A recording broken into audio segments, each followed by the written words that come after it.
입니다. 오늘 한 가지 장면을 먼저 떠올려 보시겠습니다. 한 어머니가 아들 내외 집 앞에 서 있습니다. 양손에는 무거운 반찬통이 들려 있고 현관벨 앞에서 손을 올렸다가 내립니다. 올렸다가 다시 내립니다. 벨을 못 누르는 겁니다. 누르면 며느리가 인상을 쓸까봐, 반찬통이 또 냉장고 구석에서 곰팡이가 필까봐 어머니 이런 거 안 먹는다니까요 라는 말을 또 들을까봐. 결국 어머니는 반찬통을 문 앞에 놓고 조용히 돌아섭니다. 내 집인데, 내 아들 집인데 언제부터 이분이 이렇게 두꺼워졌을까? 여러분 혹시 이 어머니가 남의 이야기 같지 않으시다면 오늘 이 영상은 끝까지 들으실 가치가 있습니다. 오늘 저는 자식에게 잘 보이는 법을 이야기하지 않겠습니다. 대신 자식의 허락 없이도 당당하게 사는 법, 뒤꿈치를 들지 않고 제 발로 걸어가는 어른의 자세를 이야기하겠습니다. 존중받는 부모와 눈치 보는 부모의 차이는 여러분이 생각하시는 것보다 훨씬 사소한 데 있었습니다. 여러분의 옷장을 한번 열어보십시오. 안쪽 깊숙한 곳에 오래된 옷 한 벌이 있을 겁니다. 누군가는 고운 한복일 수도 있고 누군가는 특별한 날 입으려고 아껴두었던 외출복일 수도 있습니다. 손주 보러 서울에 올라올 때 가방에 넣어왔습니다. 한두 달만 있다 내려가지, 그때 입어야지 그렇게 생각하셨겠죠? 그런데 한 달이 1년이 되고 1년이 어느새 10년이 넘었습니다. 그 옷은 여전히 접힌 채로 장 속에 있습니다. 접힌 자리가 누렇게 바랬습니다. 옷이 낡은 게 아닙니다. 입을 날이 오지 않은 겁니다. 내가 그 옷을 입고 어디를 가겠습니까? 누구를 만나겠습니까? 그 옷은 옷이 아니라 여러분이 미뤄둔 삶 그 자체입니다. 접어두고 넣어두고 언젠가라고 말하면서 결국 한 번도 꺼내지 못한 여러분 자신의 시간 말입니다. 오늘 저는 그 옷에 대해 이야기하려고 합니다. 너무 오래 접어둬서 잊어버린 것들, 그것이 사실은 여러분의 것이었다는 이야기를요. 오늘 이 영상 어디에서 보고 계십니까? 서울이신가요? 부산이신가요? 아니면 어디 조용한 시골 마을이신가요? 지금 계신 곳의 이름을 댓글에 적어 주십시오. 오늘 이야기가 어디까지 닿고 있는지 제가 알고 싶습니다. 자, 그럼 본격적으로 이야기를 시작해 보겠습니다. 먼저 한 가지 여쭤보겠습니다. 여러분은 자식과 가까울수록 사이가 좋다고 생각하십니까? 자주 만나고, 자주 전화하고, 자주 챙겨줄수록 정이 깊어진다고 믿고 계시지 않습니까? 그런데 이상한 일입니다. 그렇게 가까이 다가갈수록 자식은 오히려 한 발짝 물러서고 내가 더 잘해줄수록 며느리의 표정은 더 굳어집니다. 왜 그런 걸까요? 혹시 내가 잘못한 게 아니라 가깝다는 것 자체가 문제일 수 있다는 생각을 해보신 적이 있으십니까? 미국 조지타운 대학교에 머레이 보엔이라는 정신과 의사가 있었습니다. 이분이 평생을 바쳐 연구한 것이 바로 가족 안에서 나는 누구인가라는 질문이었습니다. 보엔 박사가 내린 결론은 간단하면서도 뼈아팠습니다. 건강한 가족은 서로 붙어 있는 가족이 아니라 서로 떨어져도 흔들리지 않는 가족이라는 겁니다. 전문 용어로는 자기 분화라고 합니다만 쉽게 말하면 이런 뜻입니다. 내가 아들 없이도 내 하루를 살 수 있고 아들도 나 없이 자기 하루를 살 수 있을 때 그때 만나는 밥 한 끼가 가장 따뜻하다는 겁니다. 반대로 서로의 하루가 서로에게 달려 있으면 이건 사랑이 아니라 의존입니다. 의존하는 관계에서는 작은 기대가 어긋나도 큰 상처가 되고 사소한 말 한마디가 배신으로 느껴집니다. 산에 가보시면 아실 겁니다. 나무 두 그루가 바짝 붙어서 자라면 어떻게 됩니까? 풀이는 서로 양분을 빼앗고 가지는 서로 햇빛을 가리고 결국 둘 다 위로 못 뻗고 비틀어집니다. 그런데 적당히 떨어져 있는 나무들은 어떻습니까? 위로는 각자 하늘을 향해 쭉 뻗고 아래로는 뿌리가 땅 속에서 조용히 엉켜 있습니다. 눈에 보이는 거리는 있지만 눈에 보이지 않는 곳에서는 여전히 연결되어 있는 겁니다. 가족도 마찬가지입니다. 자주 만나야 정이 깊다, 이렇게 생각하기 쉽습니다. 하지만 곰곰이 생각해 보십시오. 적당히 그리워야 만남이 반가운 법입니다. 매일 보는 얼굴에는 감동이 없습니다. 오랜만에 보는 얼굴이라야 보고 싶었다라는 말이 진심으로 나옵니다.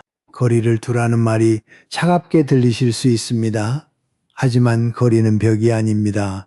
거리는 서로가 숨을 쉴 수 있는 공간입니다.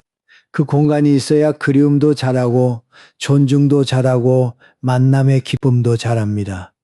그런데 여러분, 이걸 머리로는 이해하시겠지만 가슴이 문제입니다. 머리는 이미 21세기인데 가슴은 아직 그 시절에 머물러 있으니까요. 우리가 배운 세상에서는 부모가 가까이에서 다 해주는 게 사랑이었고 자식이 그 사랑에 보답하는 게 효도였습니다. 그 공식이 여전히 가슴 속에 새겨져 있기 때문에 거리를 두라는 말이 내 자식을 포기하라는 말처럼 들리는 겁니다. 아닙니다. 포기가 아닙니다. 다만 우리의 가슴이 한 시대 뒤에서 걸어오고 있을 뿐입니다. 그래서 오늘 그 가슴 이야기를 먼저 해야 할 것 같습니다. 여러분, 신명옥이라는 분의 이야기를 들려드리겠습니다. 가명입니다만 실제와 매우 가까운 이야기입니다. 인천에 사시는 65살 여성입니다. 37년 전 28살에 시집을 갔습니다. 시어머니는 엄격한 분이셨습니다. 미역국간이 싱겁다고 국그릇을 밀어내셨고 명절이면 새벽 4시부터 전을 부치게 하셨고 아이 울음소리가 시끄럽다고 눈을 흘기셨습니다. 명옥 씨는 이를 악물고 견뎠습니다. 그리고 속으로 이렇게 다짐했습니다. 나는 절대 저런 시어머니가 되지 않겠다.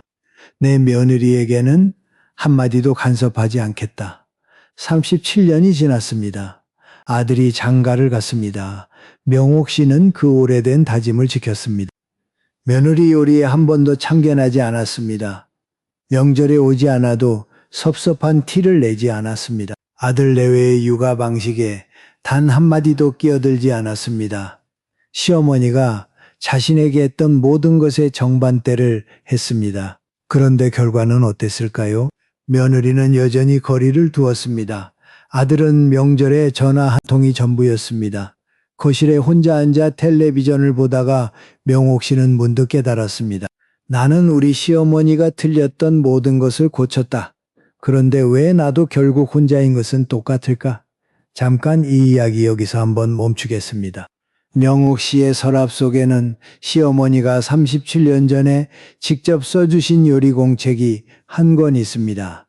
첫 장에 적혀있던 글씨, 미역국 끓이는 법. 그 국을 싱겁다고 밀어내셨던 분이 사실은 그 국 끓이는 법을 직접 적어 며느리에게 남기셨던 겁니다. 시어머니가 며느리에게 남긴 유일한 유산이었습니다. 여러분에게도 그런 한 장이 있으십니까? 누군가에게 받았지만 그때는 몰랐던 세월이 지나서야 비로소 보이는 그런 마음 한 장 말입니다. 명옥 씨의 이야기가 아프게 느껴지시는 분이 계실 겁니다. 내 이야기 같다고 느끼시는 분도 계실 겁니다. 그 아픔은 명옥 씨만의 것이 아닙니다. 우리 세대 전체의 아픔입니다. 한국보건사회연구원에서 발표한 조사가 있습니다.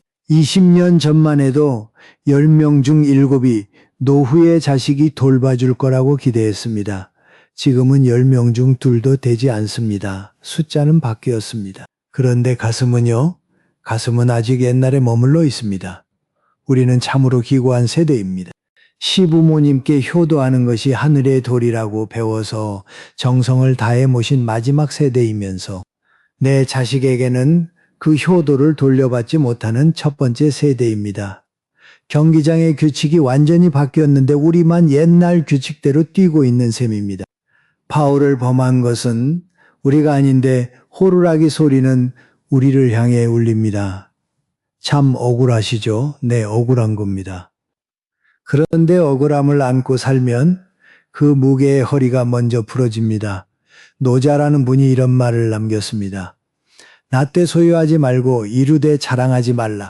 생이불유 위불시. 자식을 낳아 키운 것은 하늘이 준 천직입니다. 그 천직은 이미 완수하셨습니다. 이제 남은 것은 그 결과물을 소유하려는 마음을 놓는 일입니다. 놓는다는 것이 잊는다는 뜻이 아닙니다. 내가 할 만큼 했다는 것을 스스로 인정하는 겁니다. 내 아들이 전화를 안 하는 것이 나의 실패가 아니라 그 아이가 이미 제 발로 서 있다는 증거라고 바꿔 생각하는 겁니다. 그러면 마음이 조금은 가벼워집니다. 조금이라도요. 자, 그러면 놓는다는 것을 구체적으로 어떻게 하느냐? 거창한 게 아닙니다. 오늘부터 가장 작은 것부터 시작하면 됩니다. 반찬통, 손주방, 그리고 통장. 이 세 가지부터 이야기해 보겠습니다. 고연수라는 분이 계십니다. 가명입니다. 전주에서 나고 자란 분인데 올해 76이 됩니다. 11년 전, 그러니까 65살 때 첫 손주가 태어났습니다. 아들이 전화를 했습니다. 엄마 한 두어 달만 올라와서 좀 도와줄 수 있어요? 두어 달? 그 말을 믿었습니다. 전주 집에서 가져온 짐은 작은 가방 하나뿐이었습니다. 그 안에 외출할 때 입으려고 아껴두었던 옷 한 벌을 넣었습니다. 서울 생활이 끝나면 그 옷 입고 전주 친구들 만나러 가야지 그렇게 생각했습니다. 두 달이 지나고 반년이 지나고 아들 내외는 둘째를 가졌습니다. 돌아간다는 말을 꺼낼 타이밍은 매번 사라졌습니다. 매일 아침 6시에 일어나 이유식을 만들고 오전에는 아이를 업고 공원을 걷고 오후에는 낮잠을 재우며 옆에 누워 천장을 봤습니다. 저녁에 며느리가 퇴근하면 아이를 넘기고 설거지를 끝내고 나서야 자기 시간이 생겼는데 그 시간은 고작 잠들기 전 30분이었습니다. 허리가 아팠습니다. 무릎도 시큰거렸습니다. 하지만 아프다고 말하면 그럼 엄마 내려가세요 라는 말이 돌아올까봐 입을 다물었습니다. 내려가라는 말이 무서웠던 게 아닙니다. 내려가면 손주를 못 본다는 것이, 그리고 내가 여기서 쓸모없는 사람이 되어버린다는 것이 더 무서웠습니다. 11년이 흘렀습니다. 손주는 초등학교 5학년이 됐고 이제 할머니보다 친구가 좋은 나이입니다. 어느 날 연수 씨가 옷장을 열었습니다. 맨 아래 칸에 그 옷이 있었습니다. 11년 전에 가방에 넣어왔던 바로 그 옷 접힌 자리가 누렇게 변색되어 있었습니다. 단추 하나가 실에 간신히 매달려 있었습니다. 연수 씨는 그 옷을 꺼내 무릎 위에 올려놓고 한참을 바라봤습니다. 그리고 매주 토요일 저녁마다 전주의 오래된 친구에게 전화를 걸었는데 요즘 그 친구가 이상합니다. 같은 말을 반복하고 가끔 연수 씨의 이름을 헷갈립니다. 치매 초기 증상이었습니다. 연수 씨가 혼잣말처럼 중얼거렸습니다. 내 이름을 불러주는 사람이 이제 나를 잊어가고 있구나. 11해. 한 번도 꺼내 입지 못한 옷. 여러분의 옷장에도 그런 옷 한 벌 좀 있지 않으십니까? 옷이 아닐 수도 있습니다. 배우고 싶었던 것, 가보고 싶었던 곳, 만나고 싶었던 사람 다 접어두셨을 겁니다. 나중에 하다가 나중에가 10년이 되어버린 거지요. 연수 씨의 이야기는 특별한 이야기가 아닙니다. 이것은 반찬통에도 통장에도 똑같이 적용됩니다.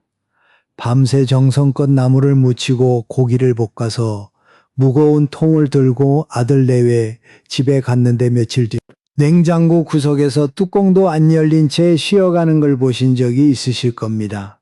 반찬이 맛이 없어서가 아닙니다. 요즘 젊은 사람들에게 시어머니의 반찬은 고마움이 아니라 처리해야 할 숙제입니다. 먹으면 또 해오실 거고 안 먹으면 상하고 버리자니 죄책감이 들고 그래서 냉장고 안에 넣어두고 있는 겁니다. 내 잘못이 아니고 며느리 잘못도 아닙니다. 사랑을 주는 방식과 사랑을 받는 방식이 세대 사이에 어긋나 있는 겁니다. 김치로 비유하면 이렇습니다. 옛날에는 어머니가 김장을 하면 온 가족이 그 김치를 먹었습니다. 아무도 묻지 않았습니다. 그냥 먹었습니다. 그게 당연했으니까요. 그런데 요즘은 어떻습니까? 며느리는 마트에서 포장된 김치를 삽니다. 어머니가 정성껏 담근 김치 한 통을 가져다 주면 부엌 구석에 놓입니다. 먹지도 않고 버리지도 못한 채 시간이 지나면 너무 익어서 결국 버려집니다. 그 김치가 맛이 없는 게 아닙니다. 그 김치가 놓일 자리가 사라진 겁니다. 세상이 바뀌어 버린 거예요. 정성의 형태가 달라진 겁니다. 돈도 마찬가지입니다. 어떤 분은 이렇게 말씀하셨습니다. 내 통장을 들여다봤더니 출금만 있고 입금은 없더라. 자식에게, 며느리에게, 손주에게 나가기만 했지 한 번도 돌아온 적이 없더라. 반찬도 마음도 돈도 전부 한 방향이었습니다. 주는 쪽은 나, 받는 쪽은 저쪽. 그리고 슬픈 진실이 하나 있습니다. 사람은 공짜로 받는 것에 가장 쉽게 무례해집니다. 여러분이 아무 데가 없이 반찬을 해나르고 손주를 봐주고 용돈을 쥐어주면 자식들은 그것을 사랑이 아니라 원래 그런 것으로 받아들입니다. 당연한 것에는 고마움이 붙지 않습니다. 고마움이 사라지면 남는 것은 불평뿐입니다. 반찬이 입에 안 맞아요. 애를 그렇게 재우면 안 돼요. 어머니 오실 때 미리 연락하세요. 여러분의 정성이 크면 클수록 돌아오는 건 감사가 아니라 잔소리일 때 그 허탈함은 정말 말로 할 수 없는 겁니다. 그러면 어떻게 해야 합니까? 사랑을 멈추라는 말은 아닙니다. 다만 주기 전에 스스로에게 3가지를 물어보자는 겁니다. 첫째, 이것을 받는 사람이 정말 원하는가? 아니면 내가 주고 싶은 것인가? 둘째, 만약 거절당하면 내 마음이 아플 것인가? 아프다면 이것은 선물이 아니라 기대가 붙은 짐입니다. 셋째, 이것을 주지 않으면 나는 오늘 뭘 할 것인가? 딱히 할 게 없다면 문제는 반찬이 아니라 내 하루가 비어 있는 것입니다. 세 번째 질문이 제일 중요합니다. 자식에게 뭔가를 해주려고 하는 이유가 사실은 내 하루가 텅 비어 있기 때문인 경우가 생각보다 많습니다. 반찬을 만들지 않으면 오전이 남고 손주를 봐주지 않으면 하루가 남고 용돈을 보내지 않으면 통장에 적힌 숫자가 남습니다. 그 남는 시간과 돈과 에너지를 여러분 자신에게 쓰셔야 합니다.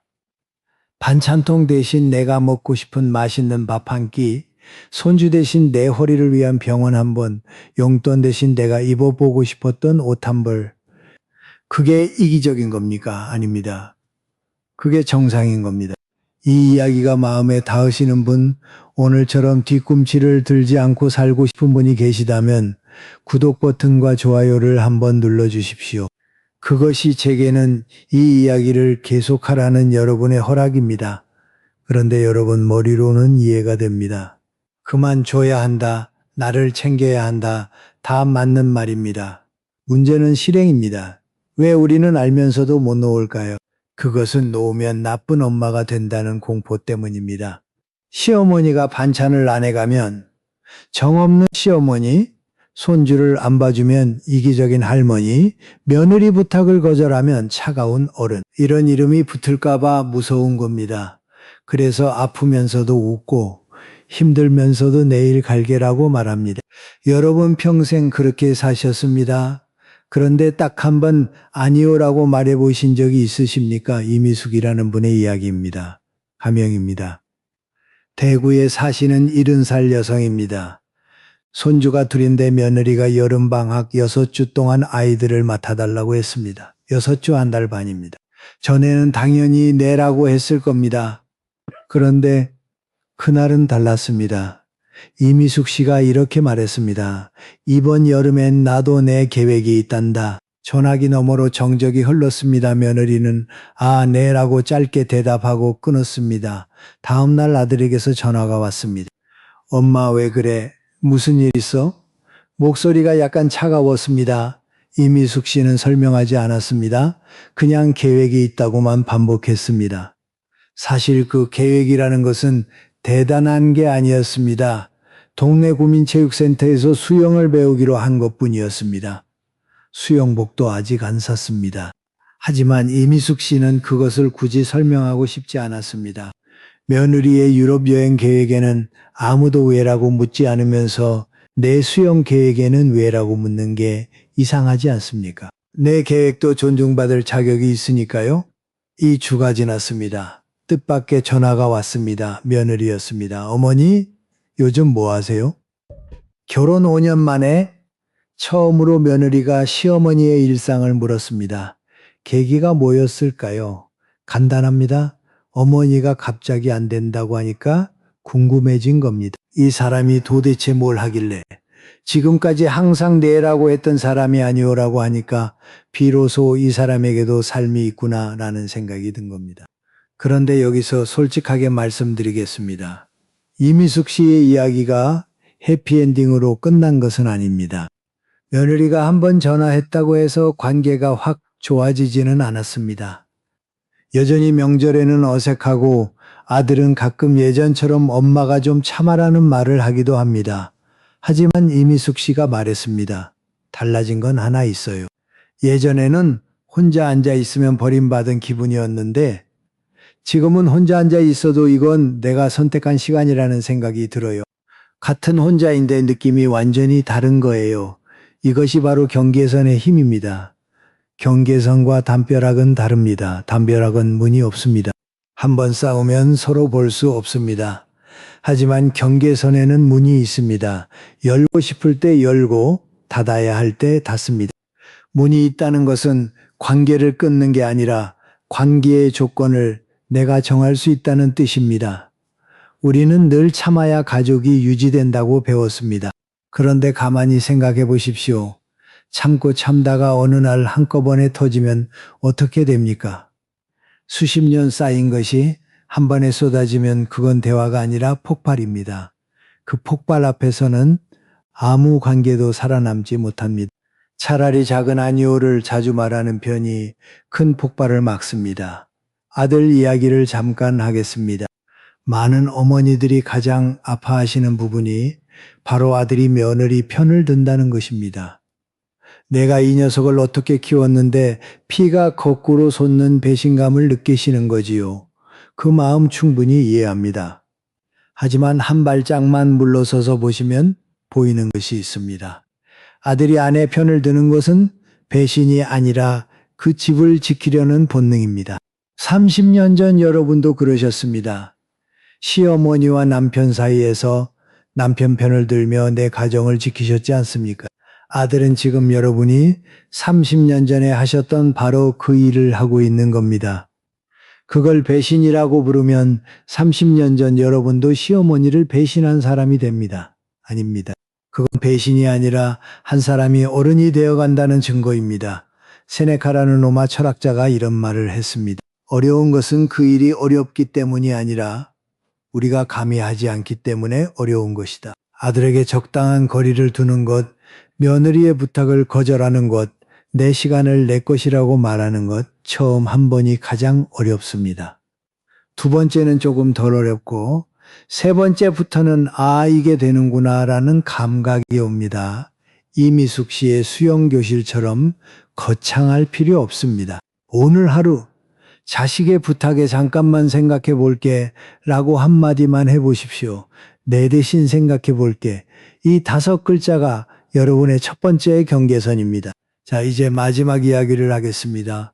오늘 5번째이자 가장 중요한 이야기입니다. 지금까지 거리에 대해, 세대의 엇갈림에 대해 주는 것의 함정에 대해, 그리고 거절의 용기에 대해 말씀드렸습니다. 이 모든 것을 관통하는 하나의 질문이 있습니다. 여러분은 지금 자기 이름을 기억하고 계십니까?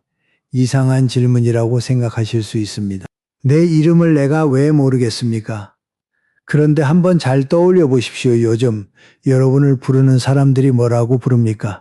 재민이 엄마, 수진이 할머니, 김 여사님, 할머니, 어머님. 여러분의 성과 이름 석자를 또박또박 불러주는 사람이 몇 명이나 됩니까? 전주에 사시는 김복순이라는 분의 이야기를 드리겠습니다. 가명이지만 실제와 가까운 이야기입니다. 74살입니다. 23세 결혼해서 이름이 바뀌었습니다. 정확하게는 이름이 사라진 겁니다.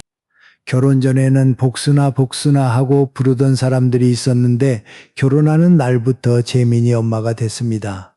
30년 넘게 재민이 엄마로 살았습니다. 학교에서도 재민이 엄마, 시장에서도 재민이 엄마, 병원에서도 재민이 보호자. 그러다 손주가 태어나니 이번에는 재민이 할머니가 됐습니다. 이름이 한 번도 불리지 않은 세월이 40년입니다. 그러던 어느 날 복순 씨가 동네 문화센터에서 그림 교실에 등록을 했습니다. 대단한 이유가 있었던 건 아닙니다. 친구 따라갔는데 빈자리가 있어서 앉은 겁니다. 젊은 선생님이 출석부를 들고 물었습니다. 성함이 어떻게 되세요? 복순 씨가 멈칫했습니다. 한 3초쯤 아무 말도 못했습니다. 머릿속에서 내 이름이 뭐였지라는 생각이 스쳐간 겁니다. 물론 잊은 건 아닙니다. 그런데 그 이름을 입 밖으로 내는데 3초가 걸렸다는 사실이 복순 씨를 울렸습니다. 김복순입니다. 그 세 글자를 말하고 나서 눈물이 났습니다. 슬퍼서가 아닙니다. 누군가가 나에게 이름을 물어본 것이 너무 오랜만이라서, 그리고 그 이름이 아직 내 것이라는 사실이 갑자기 가슴에 와닿아서 그런 겁니다. 복순 씨는 그날부터 그림을 배우기 시작했습니다. 잘 그리는 편은 아닙니다. 선생님이 원근법을 설명하면 고개를 갸우뚱하고 색을 섞으면 생각한 것과 전혀 다른 색이 나와서 당황하기도 합니다. 하지만 한 가지 복순 씨가 꼭 하는 것이 있습니다. 그림을 다 그리면 오른쪽 아래에 김복순이라고 한글로 또박또박 서명을 합니다. 재민이 엄마가 아니라 김복순 그 그림들이 이제 거실 벽에 걸려 있습니다. 예전에 가족 사진이 걸려 있던 자리에 복순 씨의 서명이 들어간 그림이 걸려 있습니다. 아들이 와서 봤습니다. 엄마, 이거 엄마가 그린 거야? 라고 물었을 때 복순 씨가 대답했습니다. 김복순이 그린 거야. 내 이름 세 글자, 그걸 마지막으로 불러준 사람이 누구였는지 기억나십니까? 여러분, 우리는 평생을 누군가의 엄마, 누군가의 아내, 누군가의 할머니로 살았습니다. 그 이름들이 나쁜 건 아닙니다. 오히려 자랑스러운 이름들입니다. 하지만 그 이름들 밑에 내 본래 이름이 묻혀버렸다면 그건 좀 돌아봐야 합니다. 자식에게 기대하는 마음을 영으로 만들어 보십시오. 영이라고 하면 너무 차갑게 들릴 수 있는데 이렇게 생각하시면 됩니다. 내가 해준 것은 준 순간 끝난 것이다. 돌아올 것을 기다리지 않는다. 며느리에게 선물을 줄 때 고맙다는 말 한마디쯤은 하겠지라는 기대를 버리고 내가 주고 싶어서 줬다로 끝내는 겁니다. 기대를 영에 놓으면 며느리가 무심해도 본전입니다. 원래 영이었으니까요. 그런데 어쩌다 며느리가 웃으며 어머니 감사합니다라고 한마디 하면 그건 영 위에 올라온 뜻밖의 선물이 됩니다. 실망할 일이 사라지는 겁니다. 바닥이 영이면 모든 것은 올라갈 수밖에 없으니까요. 이 영의 법칙을 실천하기 위한 아주 작은 훈련 하나를 알려드리겠습니다. 매일 아침 5분만 투자하십시오. 5분이 길면 3분도 괜찮습니다. 종이 한 장과 펜 하나를 꺼내세요. 그리고 이렇게 시작하는 문장을 딱 한 줄만 쓰는 겁니다. 오늘 나는, 이 세 글자로 시작해서 문장을 완성하시면 됩니다. 중요한 것은 오늘 나는 뒤에 오는 말이 자식과 관련된 것이면 안 된다는 겁니다. 오늘 나는 아들에게 전화해야지. 이건 안 됩니다. 오늘 나는 공원에서 걷고 싶다. 이건 됩니다. 오늘 나는 오래간만에 국수를 삶아 먹어야지. 이것도 됩니다. 오늘 나는 아무것도 안 하고 싶다. 이것도 훌륭한 문장입니다. 아무것도 안 하고 싶다는 것도 내 의지이고 내 선택이니까요. 매일 한 줄. 그 한 줄이 쌓이면 어느 날 뒤돌아봤을 때 거기에 여러분의 이름으로 쓰인 일기장이 생깁니다. 자식의 엄마로서가 아니라 나 자신으로서 살아있었다는 증거가 되는 겁니다. 그리고 하나 더, 지금 여러분 휴대폰을 꺼내 보십시오. 배경 화면에 무엇이 있습니까? 아마 손주 사진이거나 어디서 찍은 꽃 사진이거나 아니면 처음 살 때 그대로 놔둔 기본 화면일 겁니다. 오늘 이 영상이 끝나면 그 배경 화면을 바꾸십시오. 여러분 자신의 사진으로요. 활짝 웃고 있는 내 얼굴, 하루에도 수십 번 들여다보는 화면에 자식이나 손주가 아닌 내 얼굴을 두는 것, 그것이 아주 작은 독립선언입니다. 거창하지 않습니다. 손가락 두어 번이면 됩니다. 하지만 그 작은 행동 하나가 매일 수십 번씩 나에게 말할 겁니다. 너는 누구의 엄마이기 전에 너 자신이야. 복순 씨가 그림에 서명을 하듯 여러분도 매일 보는 화면에 자신의 얼굴을 서명하시는 겁니다. 한 가지 더 말씀드리겠습니다. 텃밭을 갖고 보신 적이 있는 분들은 아실 겁니다. 평생 상추 심고 고추 심고 깻잎 심고 전부 식구들 먹일 것들만 심었습니다. 그런데 텃밭 한쪽 구석에 꽃을 심어 보신 적이 있으십니까? 먹을 수 없는, 팔 수도 없는, 오로지 보기 위해서만 존재하는 꽃 한 줄을요. 그 꽃은 아무한테도 쓸모가 없습니다. 자식도 안 가져가고 며느리도 관심 없습니다. 오직 여러분만 아침마다 물을 주고 오직 여러분만 예쁘다고 들여다봅니다. 그 한 줄의 꽃밭이 여러분의 삶입니다.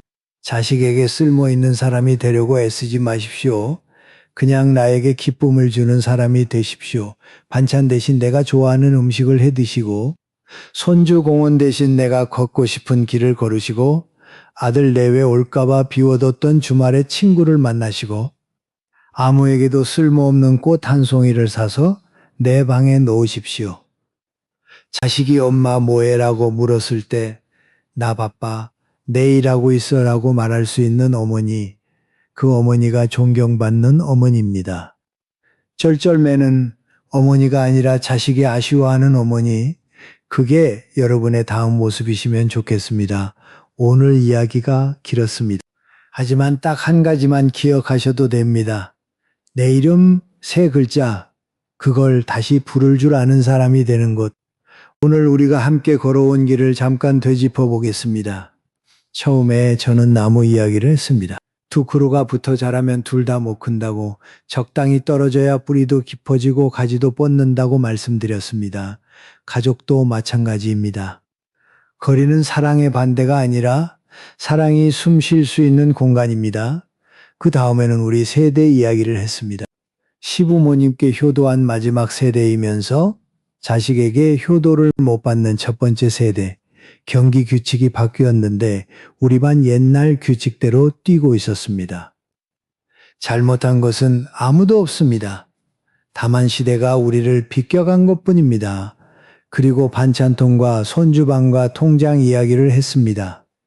공짜로 주는 것에 사람은 가장 쉽게 무례해진다는 것, 사랑의 형태가 달라졌으니 주는 방식도 달라져야 한다는 것, 주기 전에 세 가지를 스스로에게 묻자는 것, 또 작은 아니오의 힘에 대해 이야기했습니다. 이미숙 씨의 수영교실처럼 거창할 필요 없이 생각해 볼게라는 5글자로 시작하는 경계선, 참다가 터지는 것보다 작은 거절이 관계를 더 오래 살린다는 것, 마지막으로 김복순 씨의 소명 이야기를 했습니다. 40년 동안 불리지 않았던 이름을 그림 위에 또박또박 쓰는 74살 여성, 기대를 0에 놓으면 실망도 0이 된다는 것. 매일 아침 오늘 나는 으로 시작하는 한 줄이 여러분의 일기장이 된다는 것. 텃밭 한쪽에 아무 쓸모없는 꽃 한 줄을 심는 것이 바로 내 삶을 되찾는 일이라는 거지. 이 모든 이야기를 한 문장으로 줄이면 이렇습니다. 자식의 인생은 자식의 것입니다. 그리고 여러분의 인생은 이제야 비로소 여러분의 것이 됩니다. 옛말에 자식 이기는 부모 없다고 했습니다. 맞습니다. 그런데 오늘 제가 한마디 보태겠습니다. 자식을 이길 필요가 없는 부모가 가장 강한 부모입니다. 이기려고 하지 마십시오. 설득하려고도 하지 마십시오. 그냥 내 발로 서 계시면 됩니다. 그것만으로 충분합니다. 여러분의 옷장에 오래 접어둔 옷이 있으십니까? 냉장고 구석에서 잊혀진 반찬통 같은 기억이 있으십니까? 아니면 처음으로 아니오라고 말했던 날, 혹은 아직 한 번도 말하지 못한 그 아니오가 목 안에 걸려 있으십니까? 무엇이든 괜찮습니다. 댓글에 적어 주십시오. 한 줄이어도 좋고 한 글자여도 좋습니다. 여러분이 쓰는 그 짧은 문장 하나가 지금 이 영상을 혼자 보고 있는 다른 어머니에게는 나만 그런 게 아니구나 라는 위로가 됩니다. 여기는 아무도 판단하지 않는 곳입니다. 여러분의 이야기가 누군가의 용기가 되는 곳입니다. 그리고 혹시 옆에 비슷한 나이의 친구분이 계시다면, 같이 고생했던 동료가 계시다면 이 영상을 한번 보내주십시오.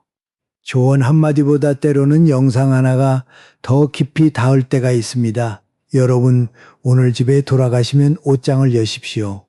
맨 안쪽에 접어뒀던 그 옷을 꺼내십시오. 아무데도 안 가셔도 됩니다. 그냥 입어보십시오. 거울 앞에 서 보십시오.